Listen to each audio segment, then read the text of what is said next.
クルアーンには信仰より自然の章が多い。これ不思議ですよね。今回はその意外な理由を紐解いていきます。これ見てください。クルーアンには雷とか雲っていう章はあるのに、信仰とかイスラームっていう章はないんですよ。じゃあなんで抽象的な教えよりこういう身近な自然にフォーカスしてるんでしょうね。この謎を解くヒントは人類と自然の関係にあります。例えば雷。昔は神の怒りでしたが今は違いますよね。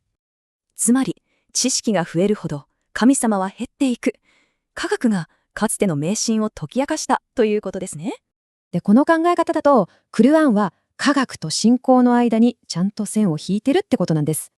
それがこの2つの世界。科学でわかる目に見える世界、シャハーダと信仰でしかわからない外部です。でも話がそんなに単純なら、なんで科学と宗教って歴史上こんなにぶつかってきたんでしょう。ここに厄介な第3の柱、人間の足則が加わってしまったんです。それで全体のバランスが崩れちゃったんですね。その結果、とんでもない間違いが起きます。科学で扱うべき自然の世界を信仰の問題にしてしまったんです。まさに進化論を信じないという言葉がそれです。これって科学を信仰みたいに扱っちゃってるわけですよね。このごちゃ混ぜが実は深刻な結果を招きました。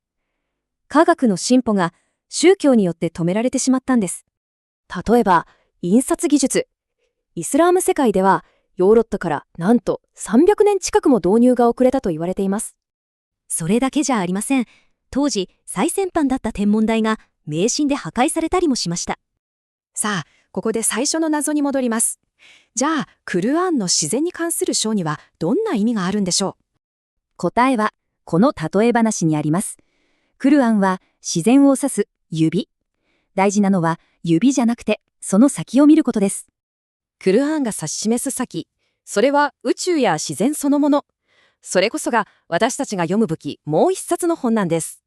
だから、ゴールは信仰か科学か、どっちかを選ぶってことじゃないんです。書かれた本クルアンがなぜを、そして作られた本、つまり宇宙がどうやってを教えてくれる。両方必要なんです。この考え方なら、本当の信仰は知識によって脅かされるどころか、むしろ深まる。そう言えるんじゃないでしょうか。知識が昔の迷信を解き明かしたように、今の私たちが囚われている現代の迷信って一体何なんでしょうね。